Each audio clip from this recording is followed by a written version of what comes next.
hands around the pot, James, and don't spare the horses. All aboard!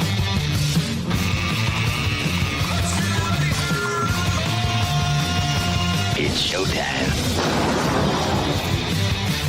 And welcome in. Here we go. It's On the Ledge, your Ontario Politics podcast. I'm Dave Trafford, and as we record this, it is just past 8:30 on the morning of Thursday, March the 26th. It's budget day in Ontario, so we'll have to, wait and see what comes as a result of the presentation in the legislature later this afternoon. So we'll get to that conversation later, but there's still plenty to talk about because the legislature was actually back in business this week. All right, so let's get to the table. Around the table, we're joined by Keith Leslie, a longtime observer at Queen's Park. John Wright is here, the CEO at Canada Pulse Insights. Kathleen Wynne is the former Premier of Ontario. And Jessica Smith-Cross is the Editor-in-Chief at the Trillium at Queen's Park. Big day for you and your team, Jessica. Absolutely. My favorite day of the year. Now, just so folks understand this, and you and I were talking before we came on, just in terms of how the budget gets covered. Keith and I, kind of come from the caveman version of the lockup where they actually locked you up and took all of your communications appliances away from you. Now it's pretty much done on trust, which is, civilized in and of itself. But your team will gather and review all of the materials that are being released prior to, and there will be obviously an embargo on that until the minister stands up. Tell me how that mechanism works for you and your team. Right after we finish recording this podcast, I'll go into the lockup. That's in our office this year, and there is an option to do it virtually as well. You sign an undertaking promising not to give anybody any hint of the contents until after the budget is tabled, and then you and your team work away on reading the budget and reporting all the details. So for us, that means I've got 8 reporters plus a visiting economist who's going to sit in with us to help us out and write an analysis piece on it. In the middle of this lockup, there's going to be a technical briefing from Ministry of Finance staff where you can ask a question and maybe get an answer. And then there's going to be embargoed press conferences as well from the Minister of Finance and the oppositions. So we can get the quotes to put to those first stories that hit as soon as the budget hits the table, slightly after 4 o'clock today. And I think, for all intents and purposes, and Keith, you will know this as well as anybody, the difference, I think, between the remote or the virtual connection versus being in the room at the same time with the minister and the opposition leaders when we would have scrummed them in the lockup. It sounds like a subtle difference, but I actually think the old way was the better way in terms of actually getting some answers to questions or getting at the point of accountability. Well, it definitely was when it comes to questioning the Ford government, because now, as Jessica said, we can do a virtual one, so that I'm covering the budget today virtually for CHCH, and I'll be doing it online, but I will not have access to the minister's news conference or the news conferences by the opposition leaders. They won't stream those out to us, even though we're taking the same embargo guarantees that everyone else is doing. They used to do this. The first couple of years of the Ford government, I was able to watch online and take care of the minister's news conference. I could even email in questions for the tech briefing, and they would take those. But now I can watch the tech briefing, but not the ministers. And I think that's really, I don't understand it, really. It shoots themselves in the foot. There's nothing better than having the finance minister explain what his budget priorities are, and then having the opposition leaders explain why they think he's off base. I mean, you really do need that. And the government, for some reason, shuts us out online. But it is better overall. I hated those virtual lockups, or the actual in-person lockups. You'd be locked up from, basically, we'd go in first, so 8:30 in the morning until a little after 4 in the afternoon. The Ontario budget, way better than the federal ones. We got a hot meal in the Ontario budget one. That was Scott Bludgett at the finance ministry. Always took care of us that way. But the federal one, you'd be lucky to get a banana and a cold half sandwich. So Ontario one was at least civilized to that respect, but to lock us up, and they would have, the OPP would be literally wanding us with their wands up and down and through. I mean, it was a very invasive kind of thing, and totally unnecessary when we're signing a commitment that we won't leak, and it never did leak. So I appreciate the new way, but I think they should at least put the ministers online like they're doing everything else under embargo, but put it online for those of us that are doing it virtually. Jessica, yeah. The Ford government's first budget was still like an old-fashioned lockup, and I gave birth to my son just a few days later. And so in the lead up to the lockup, I was so like, what happens? What happens if it happens while we're in lockup? And they were like, going to give me an OPP guard to hospital, like, so I didn't give budget details to the nurses or something. Now it's different. I have a reporter who's about as pregnant as I was then, and she's going to do this comfortably from her home. And that, in some ways, is a little bit nicer. They used to. We used to have to get a. I was just going to say they'd have to take you to the can every day, every time. So talking about that silliness.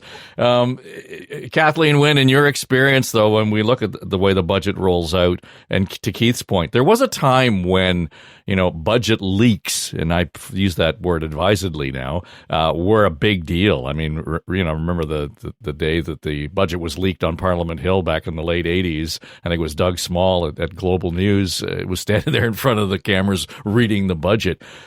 That would force a finance minister to resign. These days, everything gets trotted out, and your government did the same thing weeks in advance. We knew exactly what was going to be in the budget before you actually stood up.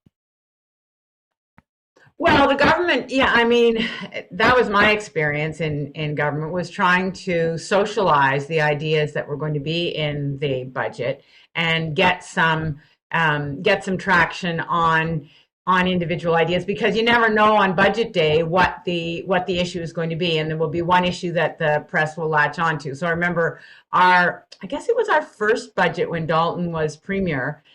Keith, you can help me. It was first or the second, the health premium, right?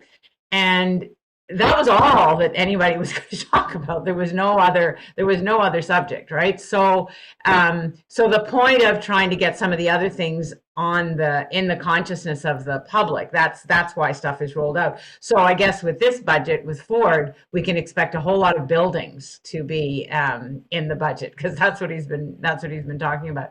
But from the government perspective, we'd go into a little mini huddle before we'd walk into the House, and the caucus would be there, and the finance minister would be there to answer questions from the caucus, because there were things in the budget that the caucus didn't know about. And so the finance minister and the premier, Dalton or I, would try to make sure that the caucus had all the information that they needed. If there were going to be contentious things, that they would know about them before they walked in to the legislature and heard them on the floor of the House. So, there's kind of an excitement to it,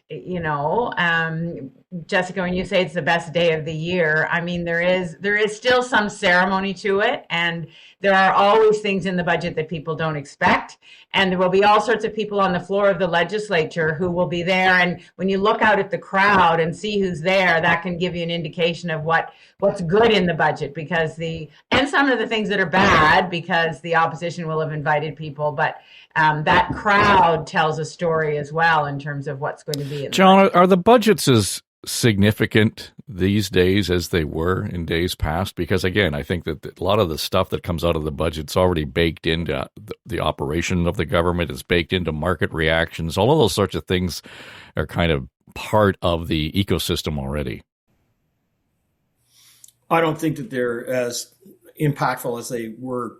When I was first starting out, I would have, it would have been McKechnie and then Lalonde federally. So that takes me back to those days when, just as you said at the outset, everything was very buttoned down. You would have resigned, and that would have been because there would have been insider trading or some kind of things. Look at today, for goodness sake. There's so many people on the take in different parts of the Trump administration and the family, that everything is leaked everywhere. So you just can't hold a stick to it. So we've gone from that to the next part, which was to telegraph what you were going to put out. So there's always that great phrase in making speeches of when you tell somebody how to do it, it's tell them what you're going to tell them, tell them what you told them, and sit down. That's basically what we've got to when it comes to budgets. I think the key point here is it's a platform for the government to narrow its message and basically deliver, this is what is important. And I expect that within the next 24 hours, we'll go through that cycle where there will be, the huddle will have taken place, obviously, Premier, not just with, the Premier's office, as you've said, but also with the campaign specialists who will meet the days before. They'll sharpen the pencils and they'll figure out that this is what we want to have. We may have already seen it. It may be the HST reduction in housing. But where I think this is going to be really important is that Moody's came out this morning and said that there's now a 50-50 chance of a significant recession because of the oil embargoes in the Straits of Hormuz. We're going to be in a cost of living issue within the next 3 months because that wave is going to, roll through everything in the economy. And so this is kind of the last gasp to get one message out, but it's also the preparation for the next part. And I'll be very interested to see whether they're making provisions within the deficit, to broaden the deficit or some of the other things in anticipation of what may be coming. Because, they're trying to score the political points and narrowing the message today, but you can see just over the hill on the other side that there's this big tsunami headed our way. And this is now the prep for that government to. Keith, one of the things just in terms of telegraphing what's going to be in the budget, et cetera, and sort of setting the tone and as Premier Wynne says, socializing it. Here's what I'm not hearing, and it strikes me as odd. The number one conversation that has come up, it doesn't matter if I'm at the rink, I'm talking to family, we're around the table with friends, is the price of gas. People are paying so close attention to that. It's extraordinary to see $1.80 or whatever it is a liter, and that's some, look at that, it's down 17 cents or whatever it happens to be. I'm not hearing that conversation coming out of the front benches at Queen's Park. Does that surprise you? Well, yeah, they could at least emphasize the fact that they've cut already their provincial portion of the gas tax and are doing their best to keep the price down. But at this point, I guess jumping in on that story is to no one's advantage because there's not really anything they can do about it. So they're just going to steer well clear of it for the most part. I think by all these, the leaks or their preamble of rolling things out of the budget ahead of time, it ends up that the budgets end up being focused really a lot on the numbers, on the deficit numbers, on the projections and stuff like that, and the unemployment numbers. And I think that's important. So it does get those numbers a lot of play because they're often the only new things that are left in the budget for us to report on. I want to talk just for a second, though, Dave, about I was in the Parliament Hill dining room when Doug Small, we were told we were having dinner in advance of the budget the next day. We were told Doug Small is on Global News reporting he's got the budget highlights package in his hand and he's holding it up.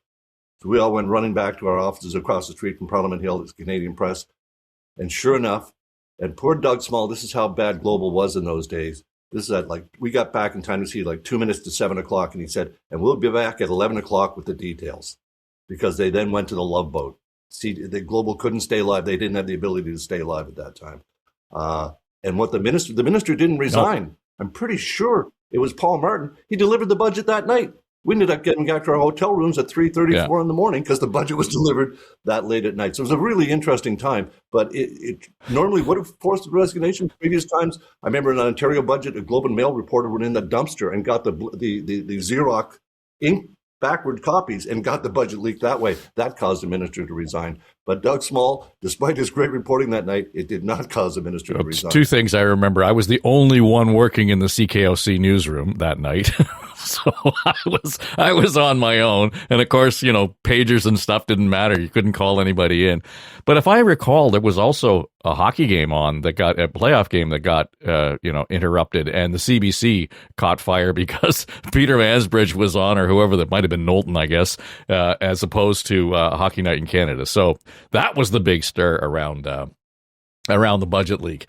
A couple things that I just want to sort of riff on some polling that Ipsos has done for Global News this week, Jessica, and it kind of touches on some of these themes that we're talking about. Overall, last week we were talking about the resilience of the Tory polls and how well they do as far as the party's concerned.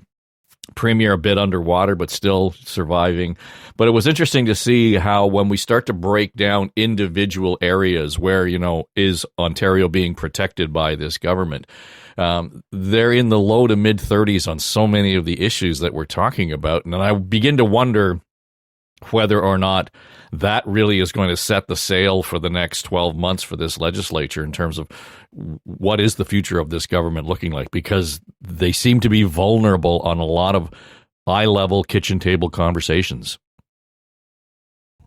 Yeah, polling from Ipsos and Abacus and some from Palace Data for us has shown a sort of similar thing where the PCs are still very much in the lead on the question if there's an election held tomorrow, who you're going to vote for.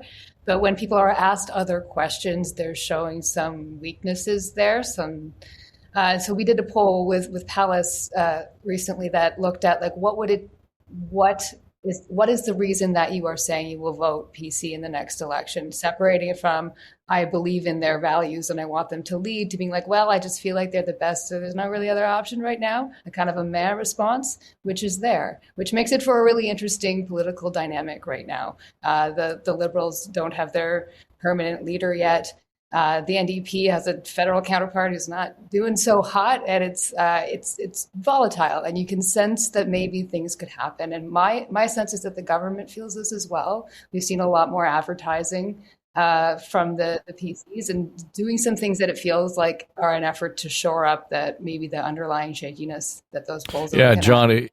Well, and I think, Dave, the government in the right direction, wrong Right. direction. The fact that there's a majority thinks the government's going in the wrong direction. That's kind of that's a number we always looked at, because it's a more generalized kind of emotional response. And I think the fact that the Libs don't have a leader at this point really colors people's ability to have a clear choice. John, the numbers are strong for the Ford government vis-a-vis interprovincial affairs and international affairs, which is pretty much where they stood last year at election time, but everything else seems to be on the decline. Yeah, so a shout out to my former colleagues, Sean Simpson and Daryl Bricker at Ipsos, Daryl being my best man at my wedding. And just to say that there's one number that I keep in mind, and that is the number 39. Now, 39 is not the minimum that you need to get a majority. It's usually around 37, but more importantly, it's 39 months to go before they really have to be concerned about this. I mean, we do have until 2029 to have that election. So, I mean, one could be arrogant about it and sort of say, polls are for dogs and it's a snapshot in time and I don't really care about this. But the government has a lot of leverage, especially without having a major party leader to make a choice over. Having said that, you do have a couple of things that are going on here. Number one is that we see a decline in not only support for a whole series of categories, but we don't see anything really strong except for the Donald Trump threat next door, the advertising, which Jessica's talked about, which is ongoing all the time now about how strong we are to protect Ontario. But there's no other distinguishing feature of this government except that they're in decline on every area. So the question in my mind, and we'll get to this, is whether or not we've talked to this before. We have a retail government. Every day there is an announcement from the podium whether, you get a crayon and you get a crayon and you get a crayon. This is a constant kind of churn. There's no focus to it. The question is whether or not, number one, the budget does bring some focus to bear, and that's why I think it's important to watch this. But also, in the next 3 months, we do have a significant issue. I hold in my hands, without revealing, the new poll on the impact that Canadians and Ontarians are going to be feeling with gas and their anticipation about all of that sort of stuff on their own kitchen tables. The government, I would think at this stage, would want to start leaning into some things in preparation for that. But as I said, I mean, it's 39 months to go before an election, so I don't think they're really concerned about it. Even at that, though, Keith, you combine that with this concerted effort. There's going to be sort of this anti-Ford government demonstrations across the province, and they're all reasonably well organized, and from a variety of sectors on the weekend. Combine that with Fraser Institute, who you would think would be backing up the Ford government, or saying, "Hey, what the hell are you doing with our money right now? You're just spending like drunken sailors." So there seems to be a convergence on both sides to be coming at the government on a number of files. It's not just one particular thing. And to me, I don't think I've seen that kind of organized demonstration against the Ford government since they took office, in terms of this sort of, we're having a day of protest, not quite the Harris day of protest, but you know what I mean. We'll see how that spells out. But I mean, we've seen this government time and time again basically skate by on all the podium issues that the Premier likes to make pronouncements about. And yet they're clearly failing on housing, on homelessness, on healthcare. And hallway healthcare has become, ambulance bay healthcare in some cases. I mean, it's just, these situations have gotten worse. So I'm not surprised that we're seeing organized protests in communities right across Ontario. And I think this is something, depending on the turnout and how many people come out for a Saturday protest, this will be something that the government will want to be paying attention to, because this is very grassroots type stuff. I know the Premier complains, it's CUPE doing this, or it's the students organized doing this. No, this one is much more of a grassroots level. I'm sure there'll be some professional organizers help as well. But communities right across the province, it's important that they feel the government is going in the wrong direction, or basically trying its best to distract from these really important issues that have gotten worse, not better, since Doug Ford took office. And it's that simple. He's very good, as you say, at the retail politics, at just coming out and saying to people, hey, we're going to cap Ticketmaster prices. We're going to build a Metro Convention Center. We're going to put jets at the island. All these things that many of which he doesn't have the power to do, really, not unilaterally. But they're great distractions from the serious problems that his government has not addressed. And even the big announcement on the HST on housing, on new homes being sold. I mean, it's not going to be means tested.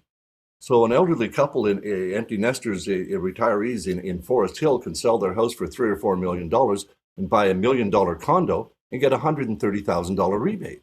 Is that really what should they even benefit more from the housing situation? This should be means tested. It's a great idea, but how that's going to help get a whole bunch of new houses? They said 8,000. I don't even know if that's going to make a dent in the need that's there. But it's an idea. But to not means tested just seems you're going to be giving money to rich boomers, essentially, who are retiring, moving out of their house to smaller condos. But $1 million condo, I know the condo market has crashed. $1 million gets you a nice condo now in Toronto. Well, the one of the other things we were talking about this week, Kathleen Wynne, is the idea of having the fund there to take over some of the unwanted condos and turn them into rentals. And the headline looks great because you've added so many more units to the housing market and available to people, but there's no consideration as to whether or not, to Keith's point, they're affordable to begin with. And where is that? Who is actually going to benefit from it vis-a-vis the demographic? So there's a lot of headline here that's sticky. And to the point around the protests, there are going to be varying causes there, whether it's the conservation authorities, whether it's students, whether it's families who have kids living with autism, all of those things. And it might sound like a scattergun approach, but all of a sudden you get all those people in the same room at the same time. That's a pretty formidable force. So if I put my activist hat on, it feels to me like the opposition is coalescing. People are coming in. I mean, what you actually need, Dave, is people from all those different sectors coming together and making their case, because a single issue is not going to make an impression on the rest of the community, and it's certainly not going to make an impression on the government. I think that the misstep that they've made around OSAP, I think is a huge one. The students are very, very agitated and very motivated to push back against them, but so are their parents and their grandparents. And if their parents are nurses, if their parents are teachers, if their grandparents have been in the education sector or whatever, they're not happy right now, So, I mean, there's a protest in Orangeville tomorrow, in Orangeville. So, can I just repeat that? It is the bluest place on the planet, and there's a protest going to happen. So I'm going to go and just see what the numbers are like. Maybe it'll be small, maybe it won't be, but I can tell you, nurses, teachers, all of the service sector, the people who are concerned about mental health, they are all agitated and they are coming together. And the other thing is, Dave, that we're moving into teacher negotiations. And so the teachers' federations are starting to mobilize as well. And that's a big group of people across the province who have family and will be bringing those people out. So it feels to me like it's the beginning. It's not, I mean, obviously to John's point, there's 3 more years, the government's not going to fall and nothing like that. But when this kind of dissatisfaction starts to build, and then against the backdrop of the cost of living issues that haven't been dealt with, the housing, those headlines are not going to solve the housing crisis for people who are looking for an affordable place to live. So all of that kind of contains these other dissatisfactions that are coming up. Last week we talked extensively about you talk about a rake in front of you, the FOI changes, the Freedom of Information changes, and I think for the most part everybody on the show thought, probably not the smartest thing to be doing right now. Never mind at all. But the question around transparency. So, legislature gets back to work. And for the most part, it was pressed heavily by the opposition in question period. Marit Stiles was leading the way on that. But then again, the media had an opportunity to chase the premier around the podium, I guess, on a couple of occasions. One particularly yesterday at an announcement out in Mississauga, and I thought it was rather telling. It's a longer clip, but I want you to hear the whole context for this. When the premier was asked about this to clarify what they were doing around the freedom of information. Premier, can you explain to Ontarians why they feel that you are trying to reduce government accountability? Well, let's be very clear. It's 95%. I'm going to repeat that number until you guys can repeat it on the news. 95%. Anything will be disclosed, FOIs. We are following in the steps of every single province in the federal government. So I find it amazing that every other province is doing what we're planning to do, and has done it for years, in the federal government. So maybe you should talk to those folks, find out we're just following lockstep with the rest of the province. The only mistake we did is we should have done this years ago with all the other provinces in the federal government. So we aren't pulling a rabbit out of our hat. Everything's transparent. Judge us on the decisions we make. And that's very transparent. But again, I know people that are focused on this are 2 groups. The opposition and the media. I can tell you ask the average person, they want a job, they want affordability, they want lower gas, lower taxes, and they want to be able to buy a home. That's what people care about. Next question. I'd note that according to the IPC, only 4% of FOIs come from the media. However, Premier, I do want to ask you on an unrelated... Can I jump in there for a second? Folks, listen to this stat. We get 75,000 FOIs. That's more than the entire country combined.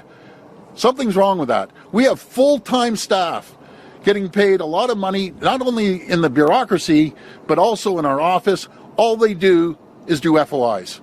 Something's broken when we're getting more FOIs than anyone in the entire country. Yeah. So there's a lot in that answer. And Jessica, I know that you're just dying to... because this is your bread and butter. You guys have done some really key reporting, particularly on skills development, because of the FOI process. And it's not just a matter of filling out a form and getting back all the juicy stuff. It's, there's a lot that goes into that.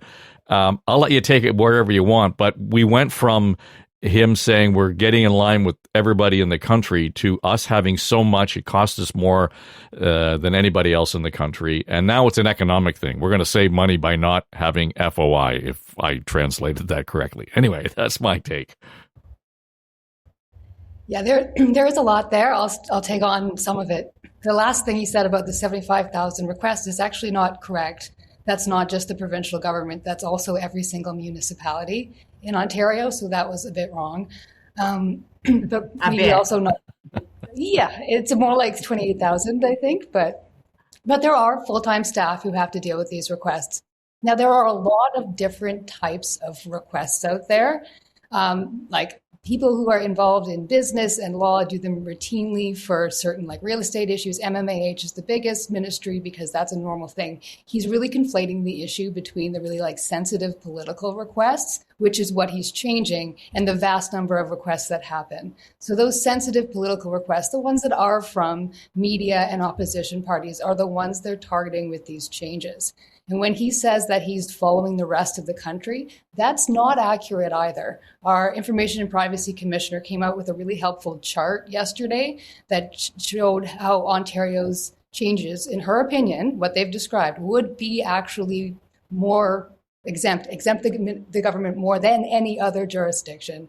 So the way the law is written, some of them don't necessarily name the minister's offices as targets, but the way that the law has been interpreted by the courts in which they have to follow actually makes records that are housed by those ministers' office accessible to the process if they would be accessible through the ministry. It's technical, but the point is that he's wrong when he's saying what we're trying to do would bring us in line with the rest of the country. The IPC says it would be more draconian. So let's go there. The other thing I want to talk about here is people need to understand why we care and why this change matters. And I hope to give a couple of examples.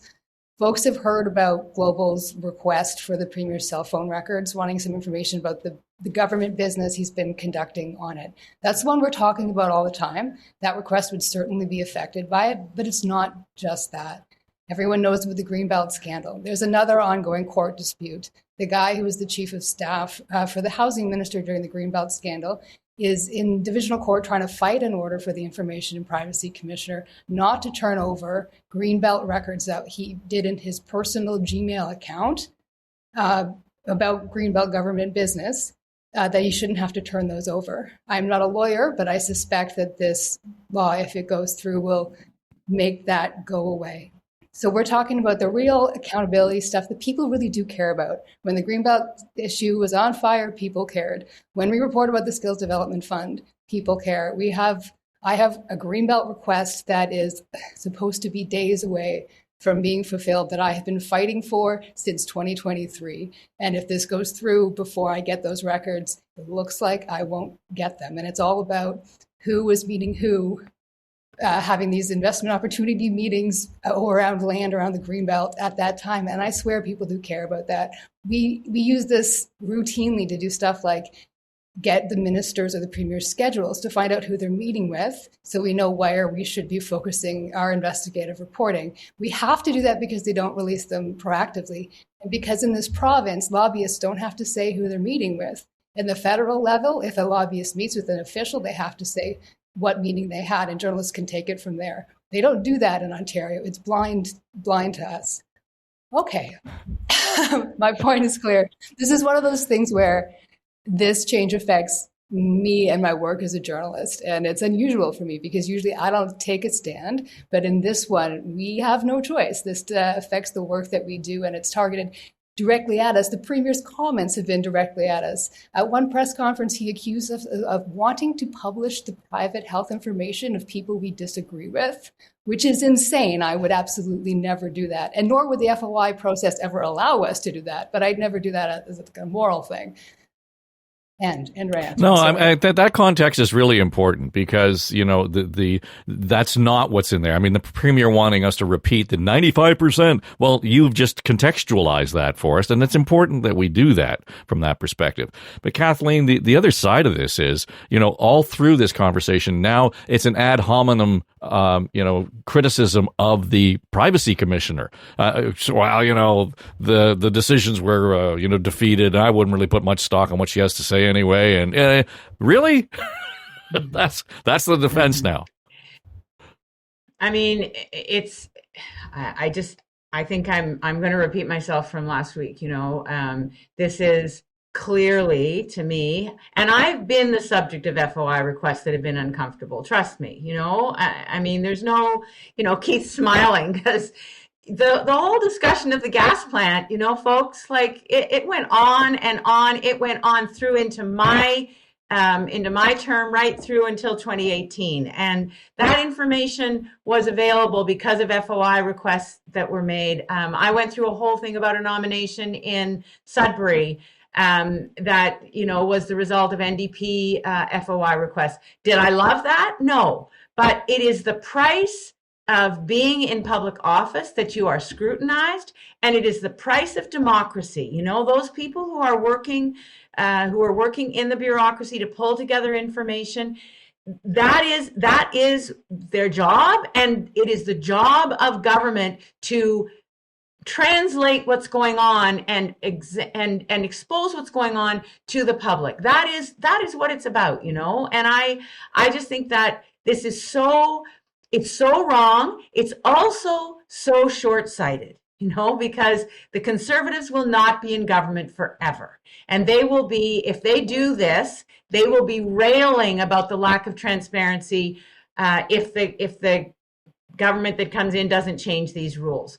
The last thing I will say is that there is a way for government, and Jessica, you alluded to it. If you give people more information up front, there will be fewer FOI requests. If you publish your schedule, if you tell people where you're going to be and what you're going to be doing, if you give people mandate letters, or if you publish your mandate letters, if you are open about what it is you're doing in government with this, which this government has not been, they are just tightening the screws. But if you are preemptive, it makes it less evident that there would have to be FOI requests. So to me, this is so wrong-headed, and it is about protecting themselves. It's about protecting the information that they don't want to be in the public, and who knows what's in those documents. But they're working so hard to protect the information. You got to think that there's something bad in there. Two things on that, John. First, is it's worth noting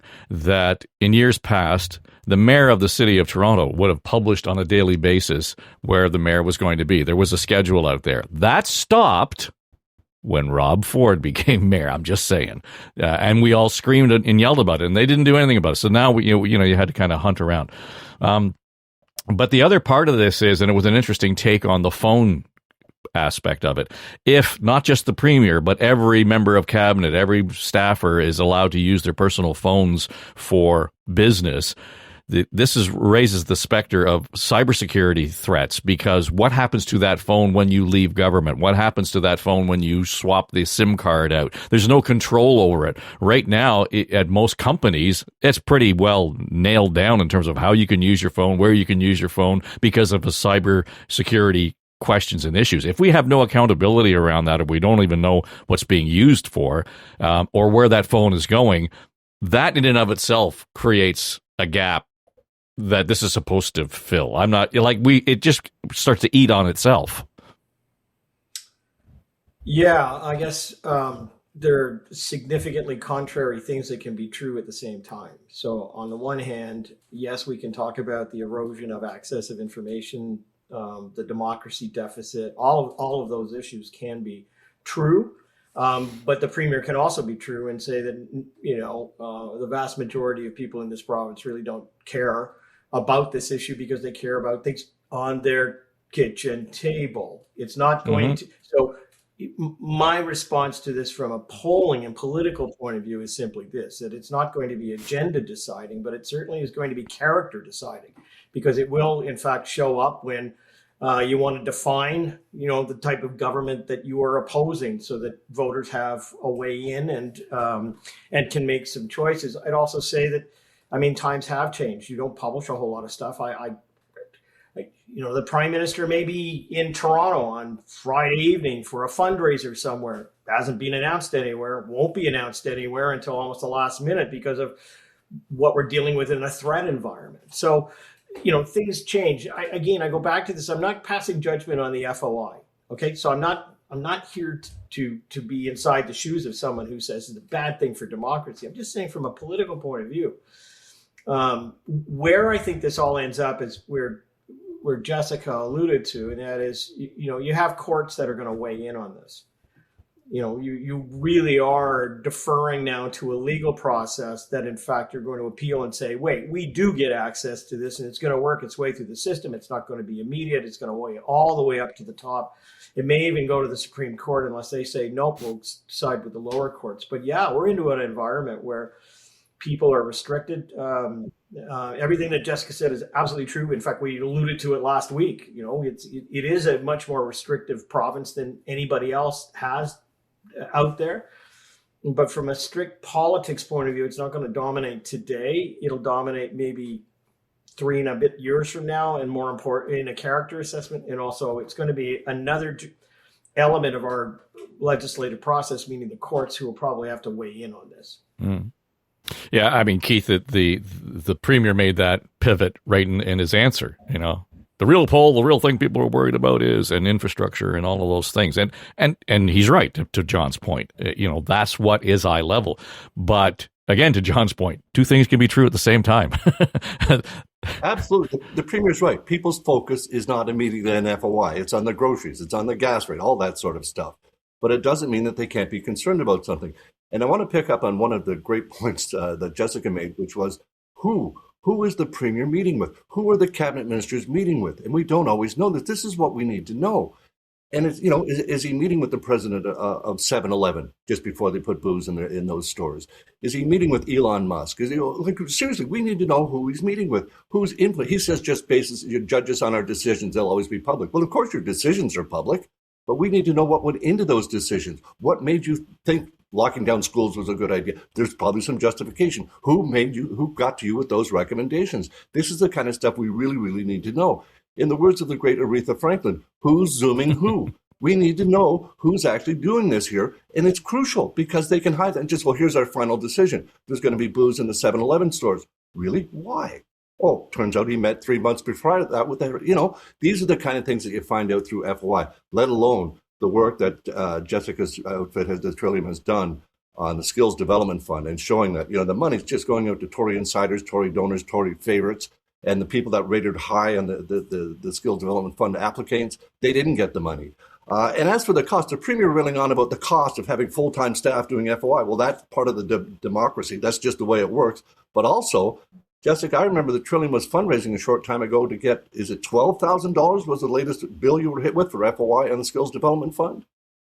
Yeah, it was for a cluster of SDF ones, was $12,000, 5 different requests, and they're broad, and we've crowdfunded, and they will be affected by this, not killed by this, but records will be withheld, those requests from this if this goes through. So what's the government hiding? It really comes down to that basic question, isn't it? What is it? You're making us think you're hiding something. What is it? Why do you need to do this? And the case about the former chief of staff to the housing minister and his devices being just, you know, tossed away, the records down there are gone, even though it was personal government business. The chief of staff to Dalton McGuinty went to jail for not preserving government records, for having them destroyed. And this is just going to allow these devices just to be handed in, tossed away, whatever, we don't know, let alone the security aspect of it. The whole issue of this is they're supposed by law to be protected. Not just, it's freedom of information and protection, right? These are supposed to be protected things, and they're not. So the government here is really, really intentionally obfuscating what they're doing with this freedom of information changing. They're making it seem like they're just falling in line with everybody else. And really, nobody else, no other premier, no other prime minister is using his personal phone to conduct government business. And that, of course, comes back to the global's core. But to Jessica's point, it's not just that, but I think that one in particular makes this case really stand out. And people, I think, no one's going after health records. People do want to know, who are you talking Well, yeah, and I've alluded to this before, Keith, and I talked to Dean Beebe a few weeks ago about this, and it was at a point where the federal government had released a report on freedom of information at that level, and he said the number of requests are down considerably, and even among the journalists and, you know, the opposition, primarily because of 2 reasons. First, it was just so onerous, and the costs become a factor in all of that in terms of what you're going to get, because you got to put the money up and then look at, okay, did we get what we wanted? It's like an Easter egg. But the remarkable thing about the whole thing is that the federal government ended up expanding the number of people who were processing the FOI submissions. So they're spending more money at the federal level to produce fewer reports on FOIs to begin with. So what the premier's talking about, if he makes it more restrictive, in fact, it may end up costing us more because we're going to need more people to scrutinize it. So the whole thing, again, back to eating on itself. Well, and, you know, to John's point, if everything ends up in the court, like, that's a very cost-effective process, right? I mean, it's going to cost us millions more. It's ridiculous. This week, Toronto City Council came out and said, pretty much to the Ford government, can you just have a little, and being polite here, and I'm certainly paraphrasing, can you have a little bit more clarity around exactly what it is you plan to do with our beautiful city, because we don't see a plan. And, of course, Billy Bishop Airport is at the center of this, but there's all kinds of other things that were going on. And I heard Shelley Carroll talking about this morning on the radio on News Talk 1010, and she said, our council is not against expanding the airport because, Jessica, they've already approved a ruling that says we're going to have to expand it for safety reasons at Transport Canada, et cetera. And we haven't really ever said that we're against jets because we haven't seen a business model or anything else, business plan that would suggest these are a good thing.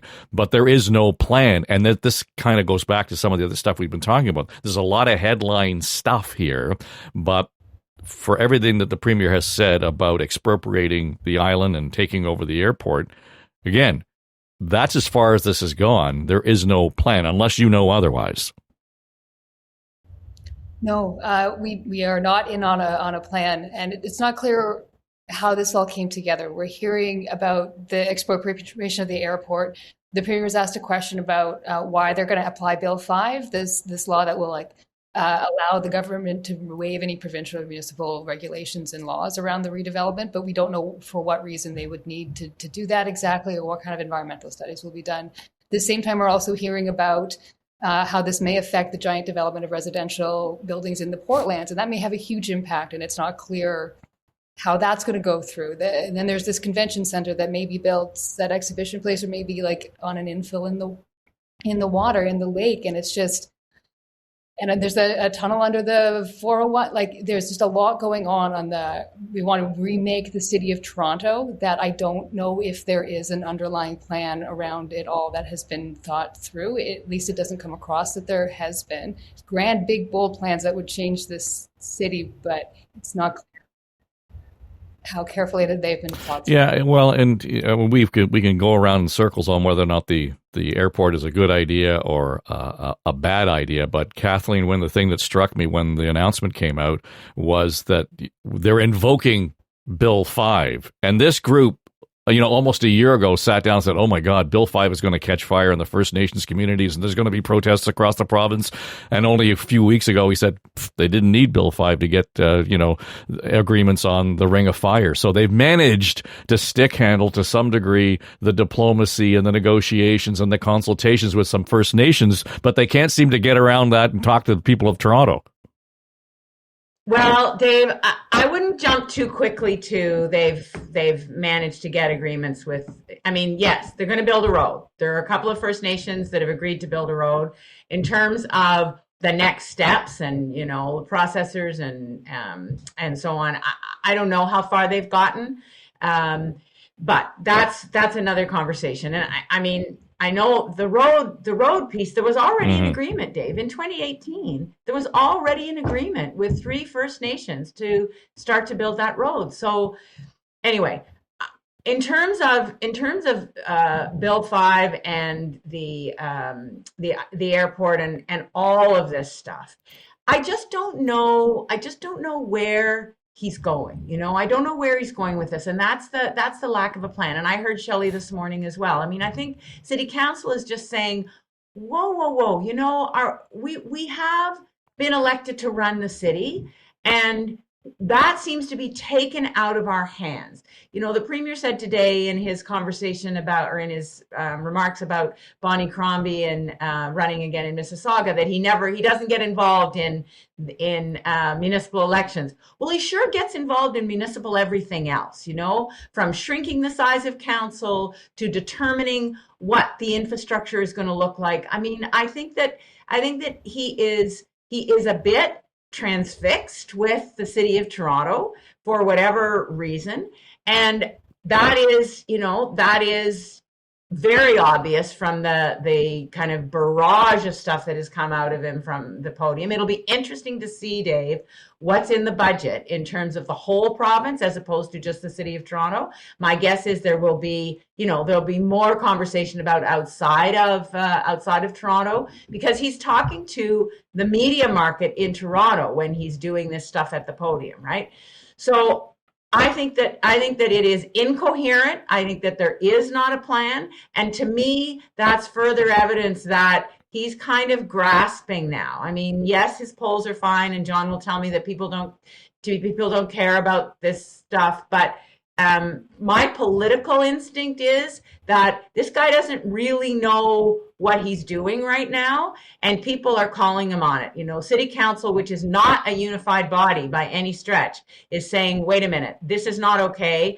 You are coming in here. We don't know what the plan is. And Shelley Carroll is an eminently reasonable human, and she's saying, we just don't know what he's trying to do here. We don't have any of the information. We don't have any of the specifics. And so I think that kind of incoherence is going to come through. Well, John, and again, we can use the phrase, at an unrelated news conference, the Premier was asked about the possibility of Bonnie Crombie challenging Carolyn Parrish for the mayoralty in Mississauga. You know something? I never get involved in municipal elections, but I will send an army down here to make sure I support Mayor Parrish. It was an absolute disaster under Bonnie Crombie. Rose taxes like they've never seen before. Cut off everything about housing. She was an absolute disaster. So what I say to Mayor Bonnie Crombie, bring it on. Let's go. We're ready. The laugh track is what killed me there. But John, he was saying the same thing, just for the record, about Olivia Chow when she was running for mayor here in Toronto. So to suggest that he's somehow not getting involved in elections, I mean, he put his hand on Saunders' shoulder in his mayoral run. So there's all kinds of stuff going on here. I just think it's hilarious he said that with a straight face. But anyway. Well, I answered the question. Yeah, you and whose army, right? There you go. Right. Here, look. There's again. I don't mean to be the stoker of cynicism, but I'd say the following things. Number one, we've talked about this before. That the Premier is a retail politician in a municipal situation. So everything that is at that level, like literally, open air quotes, street level, is his domain. He's talking about, the science center, the airport, all these things are where his domain is, where he lives, where he's been involved with municipal politics.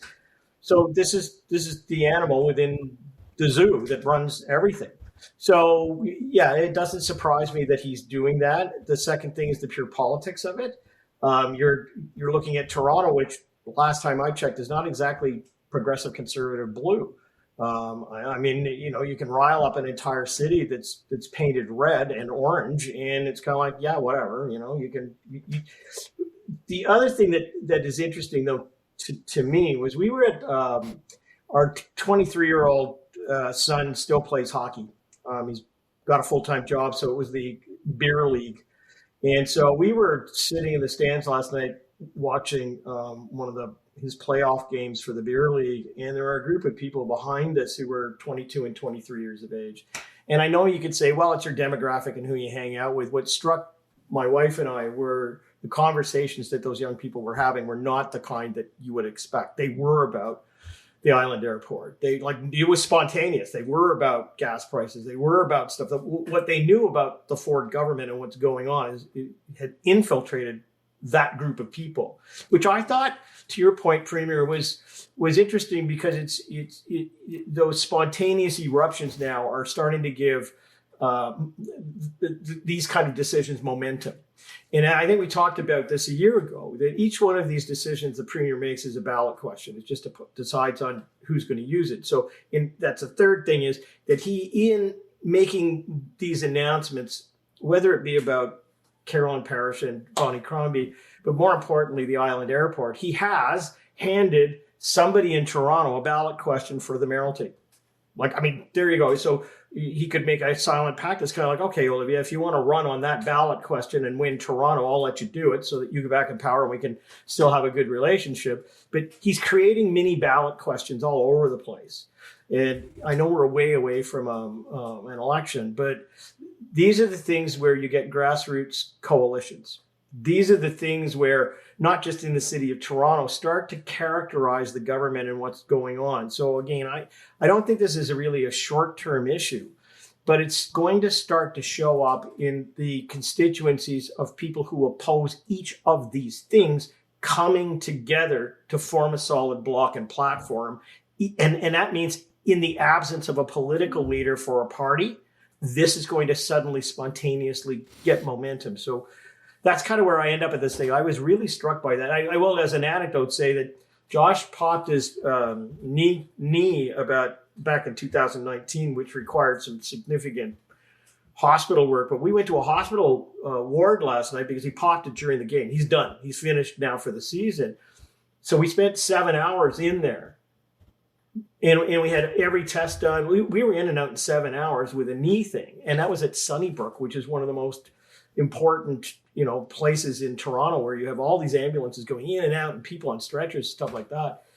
And it just struck me that, again, we have this echo chamber where, there are places where emergency wards are clogged and things are not working. But we went last night to one of the top places in the entire province where you'd expect everything from gunshot wounds to actually people with, kidney problems sitting across from you. We had a relatively minor thing that we had to go to get an x-ray, but we were in and out in 7 hours. Everything worked. All the doctors were there, x-rays, the whole bit. So again, my point in that is that the experience at one level can be very different from what the Premier's saying at another level, but the reverse can be true as well. All right, let's leave it there because Jessica and Keith are, on the end of the leash here. They want to get to the lockup and check out what's going on with the budget. So let's leave that here. It's On the Ledge, your Ontario Politics podcast. John Wright, Kathleen Wynne, Keith Leslie, and Jessica Smith-Cross. Thanks for jumping in this week. And by the way, Tim Hudak promises he will be back next week. So we'll get his review in terms of what I wonder what notes Minister Bethlen Falvey will be giving Tim after today in terms of the podcast. All right, we'll leave it there. I'm Dave Trafford. If you are watching on YouTube, listening on any of the podcast platforms, be sure to follow, and we will land in your inbox as the shows become available. Otherwise, enjoy Budget Day and have a great weekend.